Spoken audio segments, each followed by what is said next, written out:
Buenas tardes, ¿cómo están?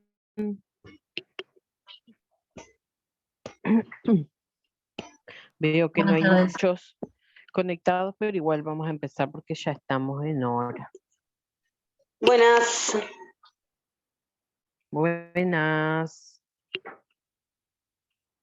Bueno, muy bien. Hoy vamos a ver lo que es farmacoterapia en la edad pediátrica.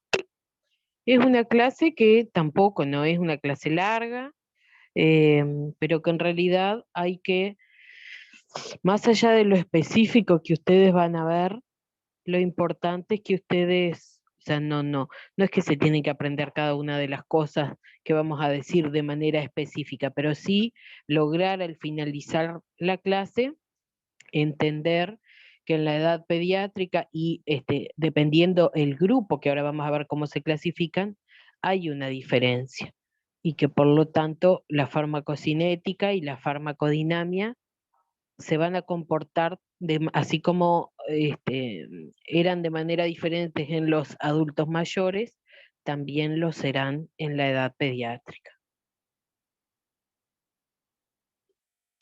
Entonces, bueno, teniendo un poco presente también la estadística en nuestro país, los niños y niñas de hasta 12 años son aproximadamente el 19% de la población.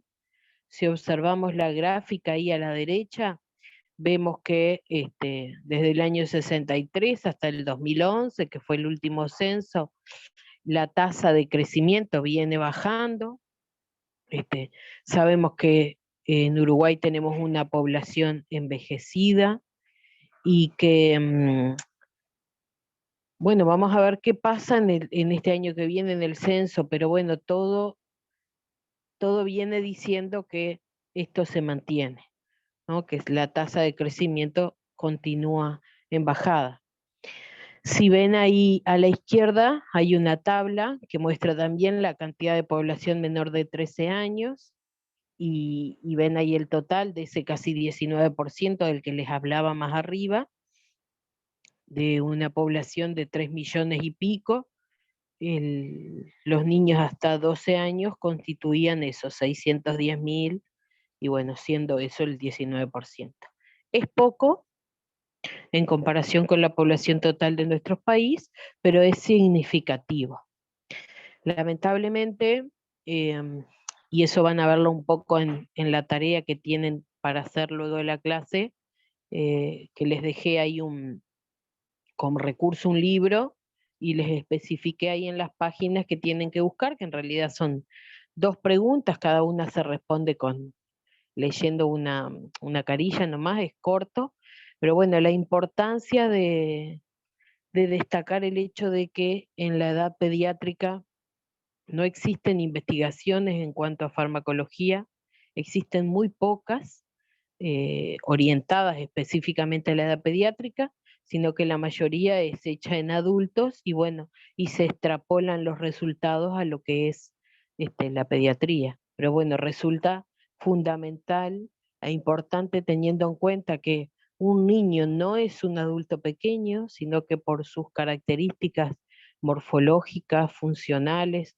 es una población que se diferencia en cuanto a todo el funcionamiento de su organismo. Bueno, deberían de realizarse investigaciones que puedan eh, hablar de resultados a esta edad y no solamente en los adultos.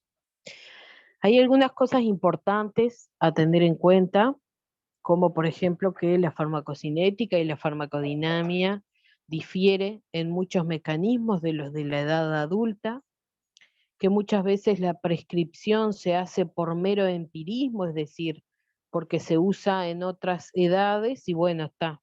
Entonces, o porque marchó bien en este tratamiento, entonces bueno, vamos a darlo, pero no hay estudios específicos de todos los medicamentos en la edad pediátrica. Por otro lado, la intensificación de los efectos de las drogas y de la toxicidad refleja diferencias farmacocinéticas con el adulto, porque hay alteraciones en diferentes aspectos, o sea que hay cosas que me dicen claramente que no es lo mismo los estudios realizados en adultos que en niños, y como por ejemplo, esto, se estrecha el margen terapéutico, con determinados fármacos hay mayor cantidad de dosis tóxicas y dosis letales, y bueno, y que sin duda se debe tener precaución cuando se prescriben fármacos en tratamientos crónicos, porque pueden generar problemas no solamente este, cuando comienzan a recibirlos, sino también a lo largo del crecimiento y del desarrollo. Entonces, es importante tener presente cuando hablamos de pediatría, diferenciar por grupos de edades. De esta manera podemos llegar a determinar cuando luego veamos los diferentes grupos farmacológicos que no hablamos de pediatría en general. Por ejemplo, vamos a diferenciar por recién nacidos, preescolares, escolares, el niño en el periodo intrauterino y, bueno, y los adolescentes. Entonces tienen que recordar esto que se llama la nomenclatura, es decir, de qué manera vamos a diferenciar en la edad pediátrica por edades, diferentes grupos. Hablamos de periodo intrauterino desde la concepción hasta el parto. Luego hablábamos de neonato desde el nacimiento hasta el primer mes, de manera más específica hasta los 28 días, pero bueno, para no confundir, ponemos así un mes. El lactante va desde el mes hasta los 2 años. Luego tenemos el preescolar desde los 2 años hasta sería 5 y 11 meses. Luego el escolar desde los 6 años hasta los 11 años. Y el adolescente desde los 12 hasta los 18 años. Y ahora vamos a ver un poco entonces qué pasa con la farmacocinética y la farmacodinamia en este grupo etario. Van a ver que farmacodinamia es a lo último una única diapositiva porque tampoco hay muchos estudios para poder determinar mayores cosas. Pero vamos a empezar hablando entonces, la farmacocinética, ¿se acuerdan de todo lo que era el proceso LADME? Y dentro de lo que era la absorción gastrointestinal, recordar que casi todos los fármacos en el tubo digestivo se absorben por difusión pasiva, ¿no? Recuerden que pasaban de la membrana, algunos por canales, otros atravesaban la membrana por la forma de sus moléculas, etc.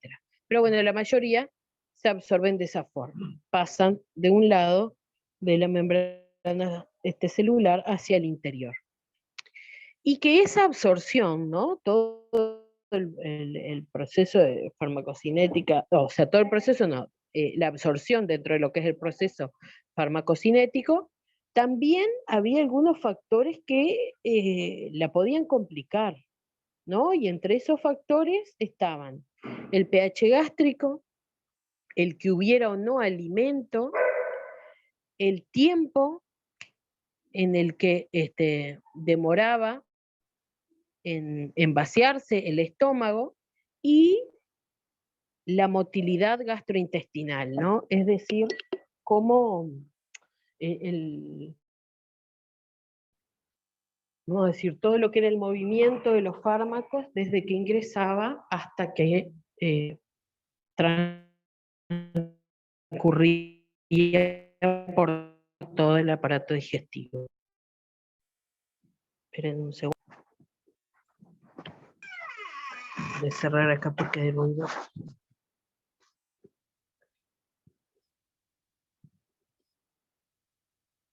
Entonces, ¿de qué manera, si dijimos que uno de los factores que alteraba la absorción era el pH gástrico, entonces, ¿qué pasa con el pH en la edad pediátrica?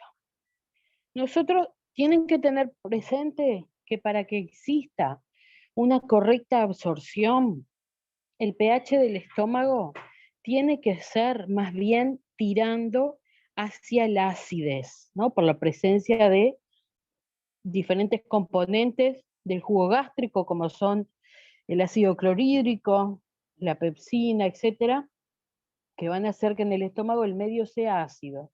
No muy ácido, pero tampoco neutro, ¿tá? O sea que lo normal es que eso tienda a ir más que nada a lo ácido. ¿Qué pasa? Cuando el niño nace, el pH del estómago es casi neutro, con un valor entre 6 y 8, como dice ahí. Unas horas posteriores al nacimiento, ese pH baja rápidamente y se mantiene en un valor, como ven ahí, entre 1,5 y 3, que eso es un valor muy ácido, hasta volver a ser neutro en el plazo de entre 24 a 48 horas. Recién entre los 10 y los 30 días va bajando el pH en forma progresiva, estaba con un valor entre 6 y 8, va bajando hasta 3,5 a 5, ¿no? Se va acercando porque el valor del adulto es aproximadamente entre 2 y 4, entre 2 y 5. Entonces, recién al mes va bajando, ¿tá? Y como ven, como dice ahí, guardando una estrecha relación con la secreción de ácido clorhídrico, pepsina y factor intrínseco, que son 3 componentes del jugo gástrico y otros que influyen en lo que es la digestión. Entonces, a medida que aumenta la producción de esto, va bajando la acidez y se va igualando lentamente a la del adulto. Recién a los 3 meses de vida es que alcanza los valores normales del pH del estómago de los adultos. Por eso además es tan importante, como últimamente, ya hace varios años, pero yo no sé si ustedes recuerdan que hace unos años atrás se daba alimento a los niños a los 3 meses, máximo 4, ya comenzaban a comer, ya se les empezaba a incorporar los alimentos. Bueno, hoy las últimas pautas establecen que el niño no puede recibir alimento hasta los 6 meses, ¿no? Lactancia materna exclusiva hasta los 6 meses, o a no ser que se alimenten con complemento o mix o complemento y pecho, bueno, ahí les indican la alimentación a los 5 meses, pero no antes. Y esto es una de las cosas que influye en eso. Es decir, el pH influye directamente en lo que es la digestión. Y dentro de la digestión tenemos también, así como la farmacocinética, ese proceso de absorción. O sea que tenemos una primer cosa, que es un pH con valores que van moviéndose, que van cambiando y que recién a los 3 meses se acerca bastante a lo que es el adulto y es una de las cosas que va a alterar la absorción de los fármacos. Además de esto, en el recién nacido prematuro, no se observa esta baja en el pH gástrico porque están inmaduros los mecanismos que van a hacer que se secrete ácido clorhídrico, pepsina y factor intrínseco. Entonces, esto lleva a que no haya prácticamente ácido clorhídrico, que es el principal que me va a dar la acidez en el estómago, y esto va a llevar a que haya algunos fármacos, como por ejemplo penicilinas y eritromicina, que se encuentren durante un tiempo mayor, o sea, favorece la biodisponibilidad, provoca que permanezcan durante un tiempo mayor en el organismo, lo que va a llevar a un aumento en el riesgo de eh, efectos adversos, toxicidad, letalidad. ¿Tá? O sea que el pH va variando desde el nacimiento, recién a los 3 meses se equipara al del adulto, y estas diferencias en el pH afecta directamente la absorción de los fármacos, aumentando el riesgo también de lo que les decía, efectos adversos. ¿Y qué otra cosa sucede? Cualquier fármaco que se administre por vía oral que pueda alterar el pH gástrico va a influir en la absorción de algún otro que se administre conjuntamente. Es decir, si yo al niño le doy un fármaco y ya tiene otro que por su pH muy alto no se ha absorbido, que se encuentra aún biodisponible y se encuentra con otro, porque en realidad en el adulto yo sé que lo tengo que dar cada 8 horas, pero en el niño puede ser, o sea, puede ser no, es debido a la alteración en la absorción que se mantenga biodisponible durante un tiempo mayor. Entonces yo a las 8 horas le doy otro fármaco y sin duda que se me va a encontrar con el otro, y esto va a generar una interacción farmacológica que, bueno, puede ser, dependiendo del fármaco, sinérgica o antagonista, ¿tá? Pero tengo un riesgo. ¿Por qué? Por la alteración en el pH que me va a llevar a una absorción mucho más errática. Otro factor que también influye es el peristaltismo, es decir, el tiempo que demora en vaciarse ese estómago y la movilidad del intestino para ayudar a que se distribuya los fármacos. En el periodo neonatal, acuérdense, hasta el mes de vida, el tiempo en el que demora el estómago en vaciarse y el movimiento intestinal es muy irregular y poco fiable, es decir, va a depender de la alimentación, va a depender si el niño fue de término, fue pretérmino, del tamaño que tenga, de la madurez, etcétera, etcétera. Entonces es irregular y muy poco fiable.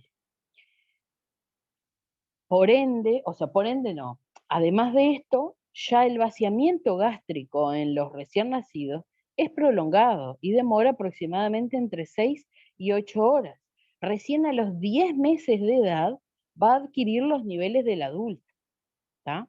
Pero lo que sí se sabe es que el vaciamiento gástrico de líquidos es más rápido que el de los sólidos, ¿tá? Entonces, por eso es que a esta edad la forma ideal para dar un fármaco es por vía oral. Porque ¿qué pasa? En el adulto, el vaciamiento gástrico lleva aproximadamente 3 horas. Y si sabemos que, por ejemplo, en el neonato demora entre 6 y 8 horas, pero también sabemos que el fármaco por vía oral, en la forma oral, demora la mitad, sabemos que aproximadamente entonces demoraría 3 horas. Por eso es una vía ideal para administrar.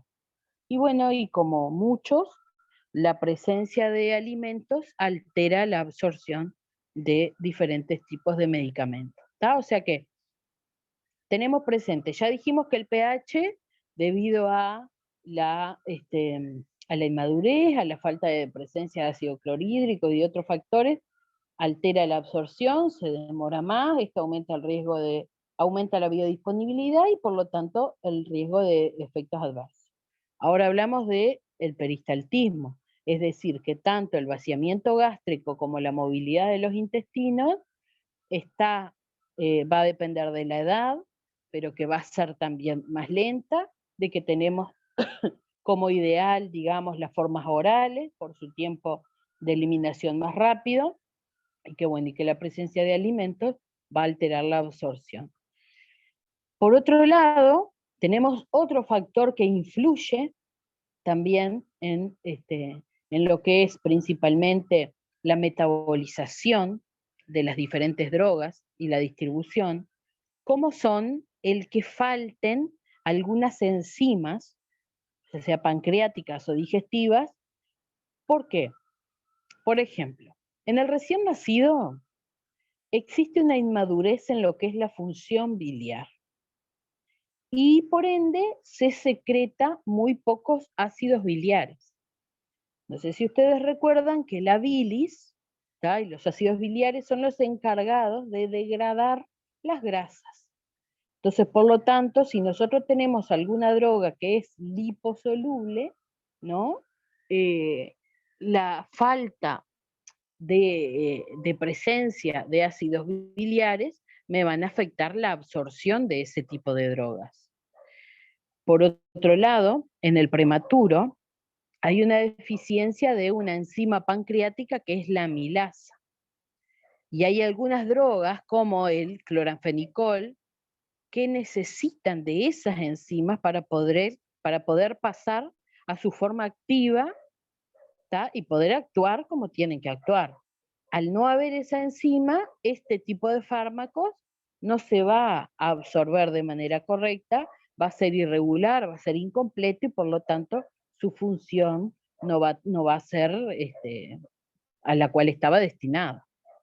Y lo otro que también importa es que en el lactante, de entre 4 a 6 meses, hay una deficiencia también, además de la amilasa, de otras enzimas digestivas, y eso me influye directamente en la absorción de algunas drogas. Si ustedes recuerdan, también cuando hablamos de absorción, cuando hablamos de distribución, tenía que estar la presencia de aquel complejo de enzimas, como era el citocromo P450, con sus otras cantidad de enzimas, las cuales eran fundamentales para que ocurra la metabolización de algunas drogas. Bueno, en los niños, cuanto más pequeños son, faltan algunas, y por lo tanto eso me lleva a una alteración directamente en los procesos farmacocinéticos. Otra cosa que también me va a alterar la farmacocinética en la edad pediátrica es la flora bacteriana intestinal. Normalmente nosotros los adultos tenemos una cantidad de microorganismos a nivel intestinal, virus, bacterias, principalmente bacterias, pero hay un tipo de virus también, que colaboran en lo que es la digestión, también ayudan a lo que es la inmunidad, nos provocan protección frente al ingreso de otro tipo de patógenos, ¿tá? Tenemos que tener, es muy necesario que tengamos una flora intestinal que nos proteja. Cuando el niño está dentro de la panza y durante las primeras horas cuando nace, todo su tubo gastrointestinal es estéril, o sea que no existe la presencia de bacterias ni de virus, los cuales son sumamente necesarios, porque si tenemos un niño que nace, pero que va al CTI, que requiere la administración de determinados tipos de fármacos, por ejemplo, esa microflora intestinal que la tenemos nosotros como adultos y que metaboliza fármacos, ¿tá? Y que influye en la biodisponibilidad, por lo tanto ayuda a que ese fármaco esté el tiempo que tenga que estar y se vaya, ellos no la van a tener presente. Entonces, la colonización de bacterias se produce recién en las primeras horas de vida. O sea que acá, debido a, en las primeras horas, ¿no? En la panza, en las primeras horas cuando nace, debido a la falta de esta flora, también aumenta la biodisponibilidad y la imposibilidad de metabolizar algunos fármacos por la falta de esta microflora, ¿tá? Recién, cuando el niño recibe la teta, bueno, a través de la leche empiezan a llegar algunas bacterias como son los lactobacilos, de los que a veces se ve tanto la propaganda, los lactobacilos, pero bueno, no son suficientes para metabolizar todos los fármacos. Recién la actividad normal, digamos, igual a la del adulto, normal digo yo, porque tomo referencia al adulto, y es sobre quienes existen estudios de farmacocinética, pero bueno, recién a la edad de 4 años aproximadamente, el intestino tendría la cantidad de flora bacteriana necesaria para metabolizar los fármacos e influir en lo que es la biodisponibilidad.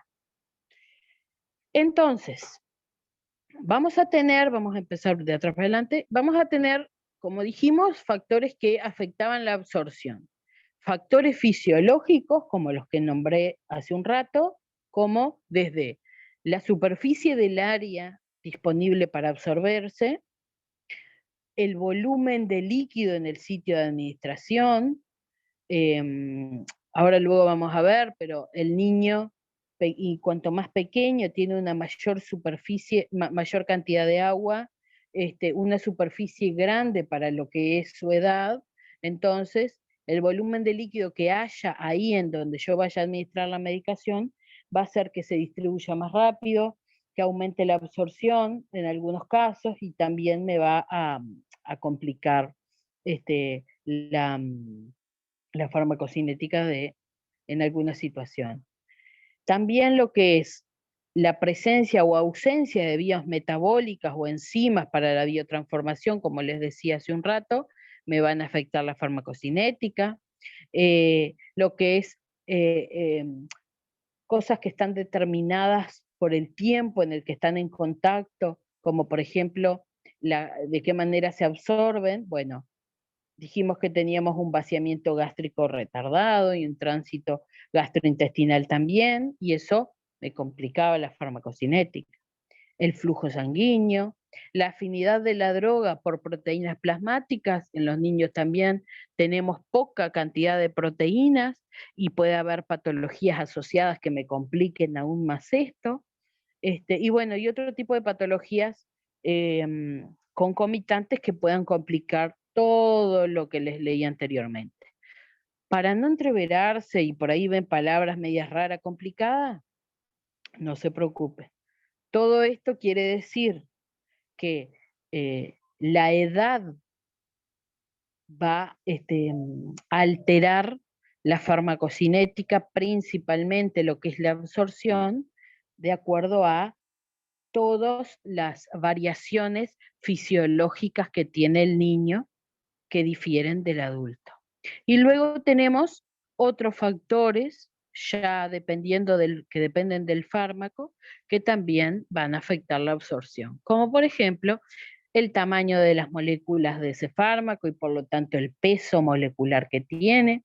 El pKa es un factor que me habla de la acidez del fármaco, y bueno, el pH, la permeabilidad de la membrana en donde se vaya a absorber, etcétera, etcétera. Es decir, tengo factores tanto a nivel del fármaco como a nivel fisiológico que me van a afectar la absorción gastrointestinal. Entonces ahora vamos a ver algunas de las vías de administración, las cuales se marca la diferencia en esta edad. Por ejemplo, la vía rectal es una vía, más allá que cuando hablamos de ella dijimos que tiene una absorción que es irregular y que es incompleta, es muy útil cuando tenemos un niño que no puede ingerir una medicación por vía oral y no tenemos una vía venosa, por ejemplo, ya sea desde fiebre o está con vómitos y bueno, no podemos darle por vía oral, entonces se lo podemos dar por vía rectal. La absorción se va a hacer a través de lo que son todo el plexo de las venas hemorroidales que están ahí por encima del ano, sobre la mucosa, y el fármaco que se utiliza con mayor frecuencia es el diazepam. O sea que esta es una vía que si bien en adultos no la vemos con frecuencia, acá en los niños sí. Es una vía que se utiliza con frecuencia y que además tiene lo que ya hemos hablado en otra oportunidad, que liberaba el primer paso hepático. Entonces hay fármacos que se salteaban ese paso y por lo tanto mantenían sus metabolitos activos por un tiempo mayor.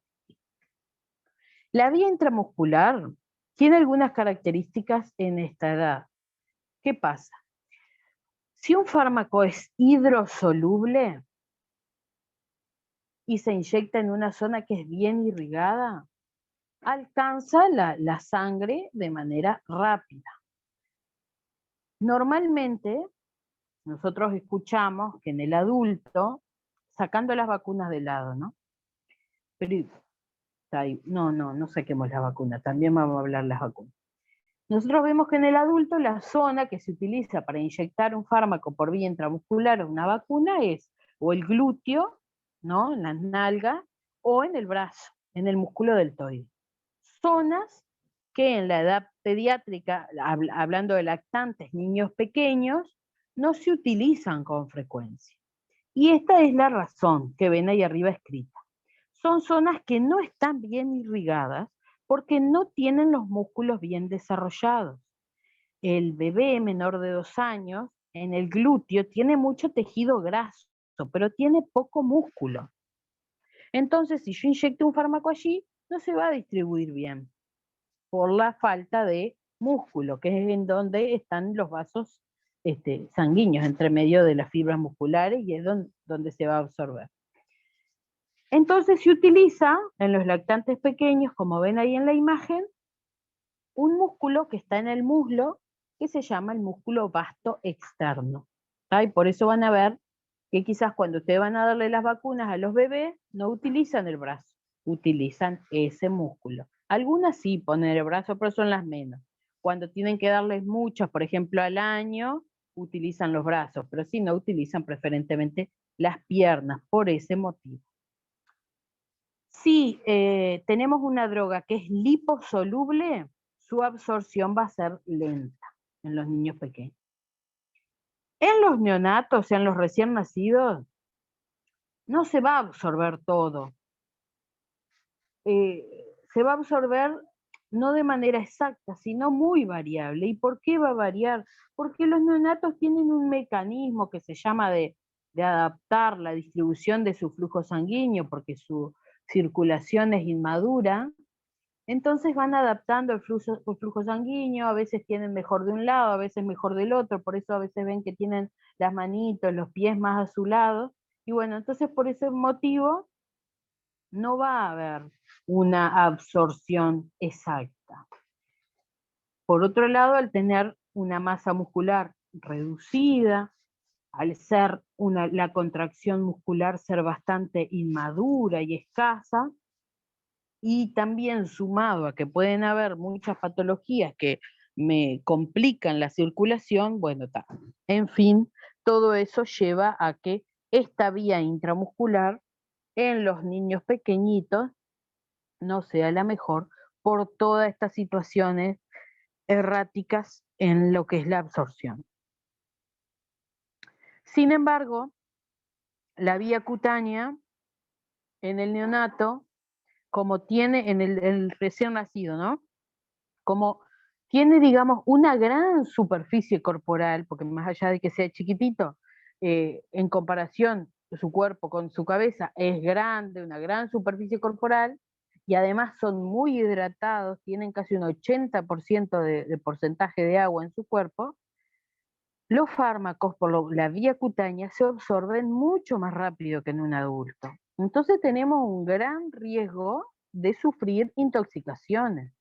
Por eso es que la indicación de medicaciones tópicas en esta edad también es reducida y no es frecuente. Por eso tampoco en los recién nacidos dejan que se les ponga perfume u otros tipos de cremas, a no ser alguna crema en la zona, cuando se paspan, vieron en la zona vulvar o inguinal, pero por dermatitis del pañal y eso, pero no más que eso, no y cremas que tienen en su composición solamente vitamina A, pero otro tipo de fármacos no se recomiendan por ese motivo. Tienen una absorción aumentada por el gran porcentaje de agua que tienen y por la superficie, y esto aumenta el riesgo entonces de efectos tóxicos. Y más todavía cuando tenemos una piel quemada, en donde está inflamada y en donde tenemos una absorción muy aumentada, ¿tá? O sea que tampoco se recomienda el uso de eso.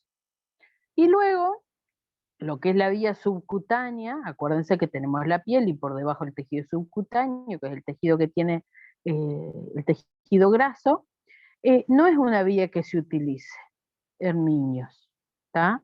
¿Por qué? Porque como si bien tenemos tejido subcutáneo, pero el tejido está muy poco irrigado, a diferencia del adulto. Entonces, esa poca irrigación hace que el fármaco se mantenga durante más tiempo, se libere de manera muy lenta, y esto aumente también el riesgo de intoxicación. Entonces, se utiliza solamente, por ejemplo, para administración de insulina en los niños diabéticos o algunos tipos de vacuna que en realidad es más intradérmico que subcutáneo, que es solamente la vacuna del nacimiento, ¿tá? Que no pasa nada y que se busca eso, que tenga una liberación muy lenta, pero no en otra situación. No es una vía de elección en pediatría por ese motivo. Luego lo que es la vía respiratoria, la superficie, es decir, la superficie de los pulmones, de tejido pulmonar, si nosotros agarramos un pulmón de un niño y uno de un adulto y lo abriéramos y lo separáramos, todo así, tiene una superficie muy similar. Pero como además en la edad pediátrica la circulación está aumentada en esa zona por el metabolismo aumentado que tienen, esto lleva a que los fármacos se absorben y se eliminen por vía respiratoria de manera hasta más rápida que en lo de los adultos. Y eso me hace que se provoquen menos efectos adversos, porque se liberan de manera mucho más rápida. Luego tenemos lo que es la eliminación de los fármacos, el último proceso, ¿no? Que dijimos que fundamentalmente se eliminaban por los riñones, aunque también puede eliminarse por otras zonas, pero casi todo se elimina por los riñones y por el hígado.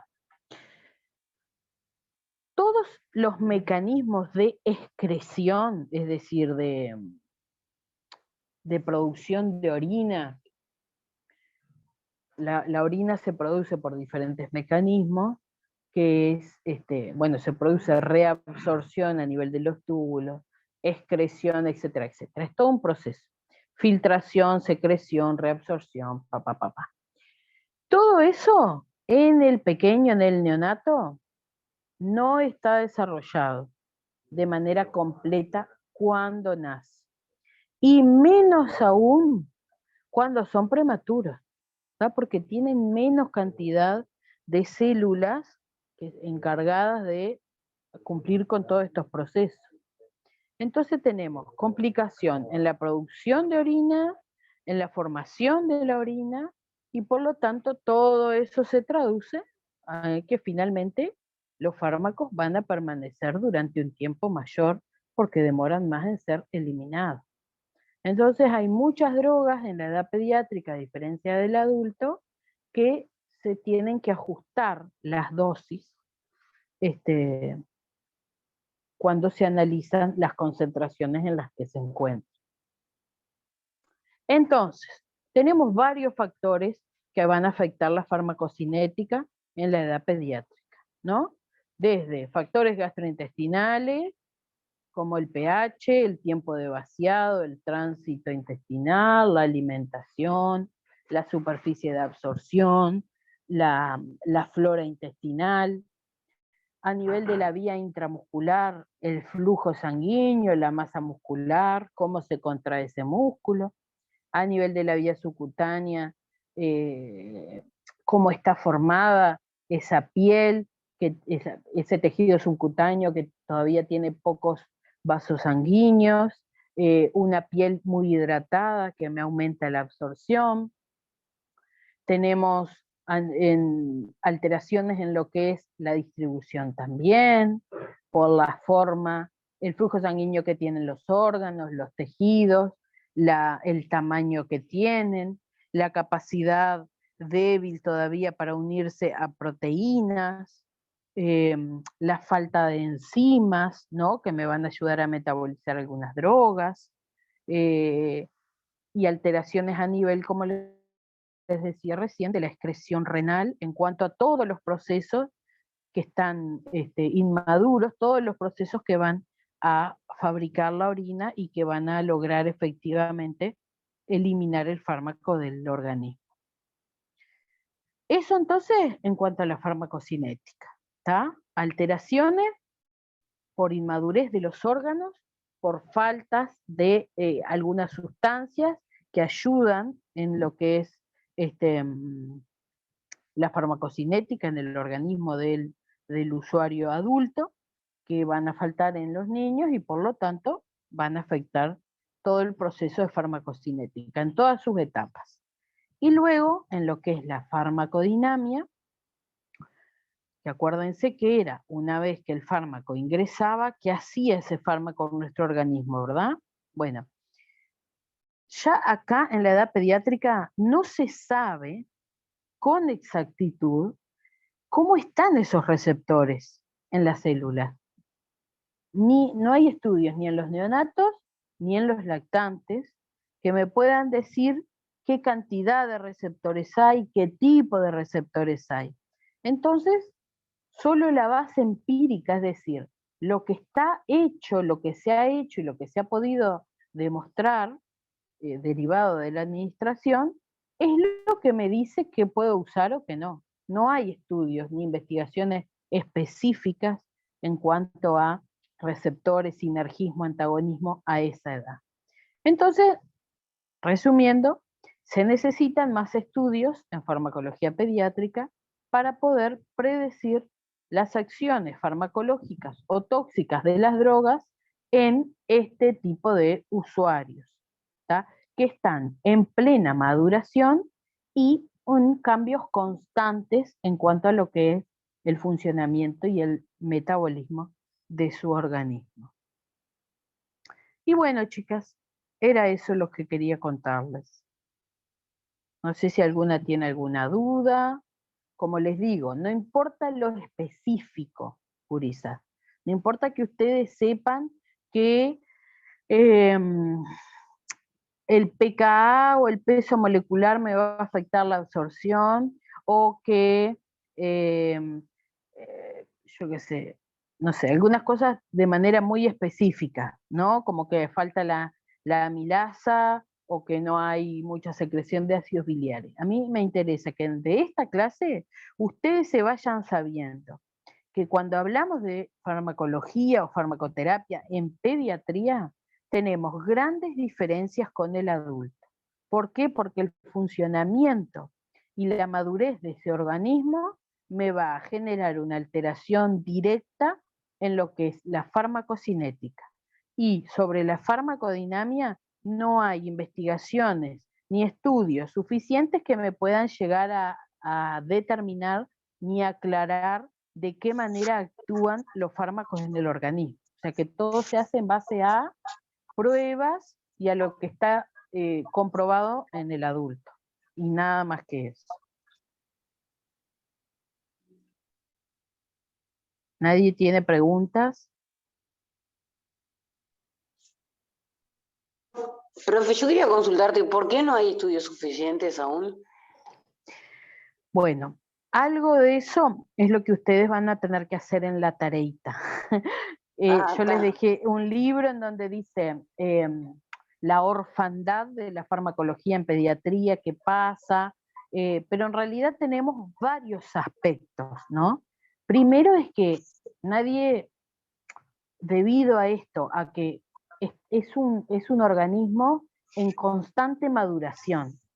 Entonces, que yo tome, por ejemplo, 2 niños de 1 mes, ¿no? Para poder hacer un estudio. Primero que a nivel mundial, ya de por sí, hay una tasa de crecimiento muy bajo. Para yo hablar de un estudio significativo, tengo que tomar una muestra poblacional muy grande. Es difícil conseguir, vamos a decir, niños de tal edad. Es riesgoso. Además, el niño no elige, lo va a tener que determinar su padre. O su madre, o su tutor. O sea, es difícil por el hecho de lo que constituye hacer una investigación, la muestra Claro, y demás. son muchos factores. Exacto, son varios factores, etcétera, exacto, etcétera, no. Son varios factores y al día de hoy, si bien hay algunos tipos de drogas que requieren ser más específicas, la gran mayoría se utiliza extrapolando las investigaciones hechas en adultos y ha funcionado. Entonces, bueno, es como de todo un poco. Y bueno, y en ese libro habla también sobre esto. Bueno, yo les marqué igual, respondan con la página 25-26. A quien le guste, es un libro muy interesante de una doctora, tiene no sé cuántos títulos, doctora en medicina, licenciada en farmacología, en derecho, no sé qué más. Entonces, toma la farmacología pediátrica desde todos los aspectos. Está muy bueno.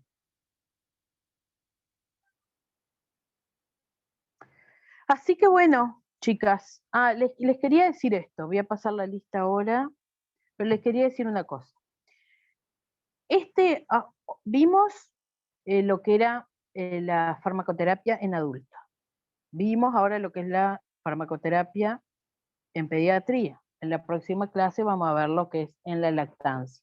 Y esas son las 3 situaciones especiales que vamos a ver. ¿Tá? Luego seguimos con los otros temas que tenemos todavía bastante por delante. Pero quería decirles que si ustedes consideran, a ver, ¿cómo les digo? Por ahí les parece, qué corta esta clase, es de 1 hora. Vuelvo a repetir, no importa el tiempo, importa que haya sido suficiente para incorporar estos contenidos, que no tienen que profundizar. A mí me importa que ustedes entiendan esto, ¿está? Y por ahí dar algunos temas que ustedes hagan las tareas, como este tipo de cosas que son interesantes y que ayudan a comprender un poco mejor cada uno de estos temas. Pero si ustedes consideran que hay algo que mejorar, gurisas de la clase, si quieren, ya digo, hacer otro tipo de trabajo, por ahí hacer trabajos en grupo, por ahí, a ver, me dicen, Mariana, necesitamos que des la clase de otra manera, que pongas más cosas, no sé, que la compliques, no creo que quieran, pero bueno, no sé. Siéntanse totalmente libres de decirme, ¿no, gurisas? Porque a veces uno de acá lo ve de una forma, pero no lo veo de la misma forma que ustedes. Entonces, si en total libertad yo no voy a tomar a mal que ustedes me digan, profesora, necesitamos que mejores esto, mejores aquello. ¿Está? Quería dejarles eso en claro porque a veces uno no se anima, y es la forma de que yo pueda ir corrigiendo algunas cosas para que ustedes puedan entender. ¿Está? O sea que con eso no tengan ningún problema. Profesora, Bueno, sí, te quería preguntar, ¿en algún momento nosotros vamos a dar como grupos terapéuticos o algo de eso, como para estar sí, en una farmacia y exacto. poder como poder estar como más en contacto directo con eso? Sí, sí, claro. Ahora luego Está nosotros tenemos para dar lo que son la ley de farmacias, lo que son los tipos de recetas, los grupos perfecto. farmacológicos. Sí, sí, sí, tenemos todo eso para dar.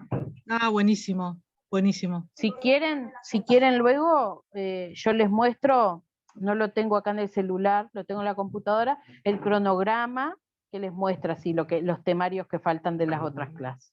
Y ya te puedo aprovechar a preguntar, ¿tú sabes después de terminado el curso cuánto demora más o menos el certificado? No, pero te averiguo.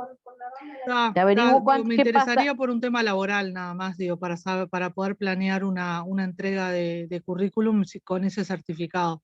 Está, pero ya sabés que lo que sí se puede hacer, más allá de lo que Sí. demore, de los otros cursos demora a veces entre 2 y 3 meses, pero lo que sí se Sí, hace es, se les entrega una constancia que dicen que han finalizado el curso, que lo han aprobado y que están a la espera del título.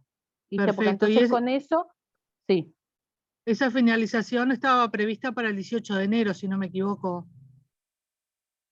A ver, me tengo que fijar el calendario. Esperen, a ver, dame que eso sí lo tengo acá en el mail, o sea que lo puedo buscar. A ver.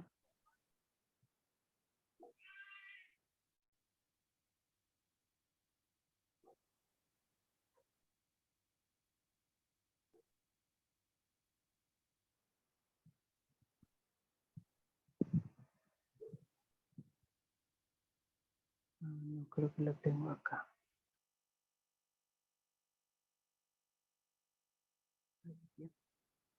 Grupo 3, ustedes son grupo 2.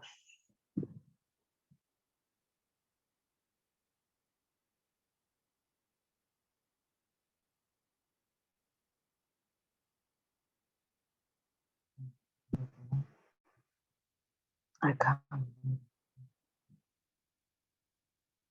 Acá. Tenemos fecha, ustedes tienen fecha de finalización total 24 de enero. Perfecto, perfecto, Pero gracias. terminan idóneo en farmacia el 17, luego tienen 3 clases de salud ocupacional, derechos laborales y 2 Y clases explotación de sexual creo que da. emprendedurismo. Sí, claro, salud ocupacional, derechos, obligaciones y la prevención de la explotación sexual. Y Perfecto, luego 2 clases de emprendedurismo, o sea que terminarían el 24 de enero. bárbaro, muchas gracias.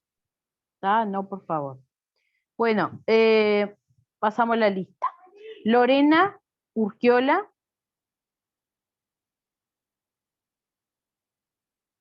Patricia Jung, Sí, estoy acá. María Marchesano, Jessica Berrueta, Julieta de la Llana, Stephanie Matos.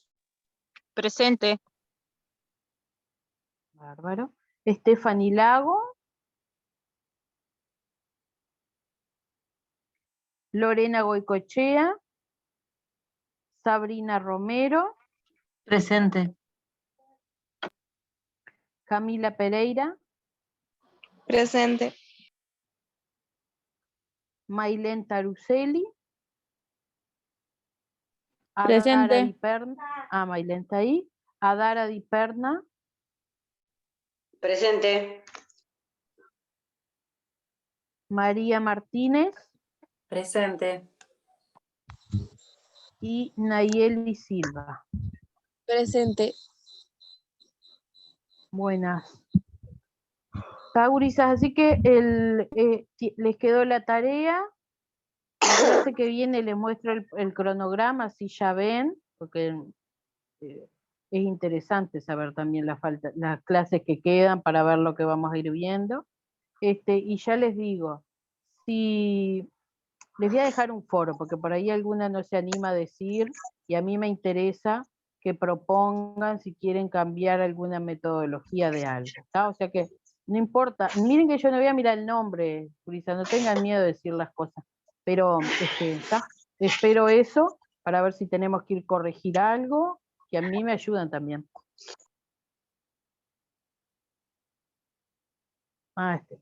Está. Bueno, nos vemos el miércoles. Hasta el Que Muchas pasen bien. gracias. Hasta el Chau, miércoles. chau. Chao, chao.